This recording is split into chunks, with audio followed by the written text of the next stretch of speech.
এ বন্ধু, এ কিন্তু সমান করে ভাগ করবি, কারো ভাগে যেন কম না পড়ে। আমি যে পাকা পোক্তা ভাবে ভাগ করতে পারি, তুই তো পাসই করস নাই। আমি তো ঠেলে ঠেলে ওয়ান পাস করছি। না, ভাগ কর। আমার হিসাবের লগে তুই পারবি? না, ভাগ কর। এই যে ধর, তোর আগে দিলাম, হ্যাঁ। তোর একটা, হ্যাঁ। আমার একটা, এই তোর দুইটা, আমার দুইটা, তোর তিনটা, আমার তিনটা। কিন্তু বন্ধু, তোরা নদী টিয়া বেশি বেশি দেওয়া যায়। আরে কি কর, সমান সমান ভাগ করলাম, আবার আমার আরো বেশি দাদা।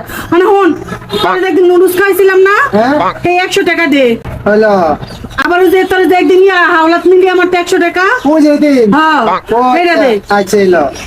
তোর গাড়ি ভাড়া আনাইলাম যে পার্কের মধ্যে গাড়ি ভাড়া। হ্যাঁ, তা টিয়া তো নাই। আচ্ছা, গাড়ি ভাড়া দিলে তো তোর থাকে না। হ্যাঁ। আচ্ছা থাকতো, তুই এটা রেখে দে। আচ্ছা। বন্ধু, হ্যাঁ। খুশি হয়েছিস নি? হ্যাঁ, খুশি। তা বন্ধু, হিসাব আমি বরাবর পাইছি। তোর হানা দানা লেনদেন সব ক্লিয়ার তো? হ্যাঁ, হ্যাঁ। আমার কাছে টেটও পাবি না। না, না। পাইস কিন্তু। হ্যাঁ। আচ্ছা।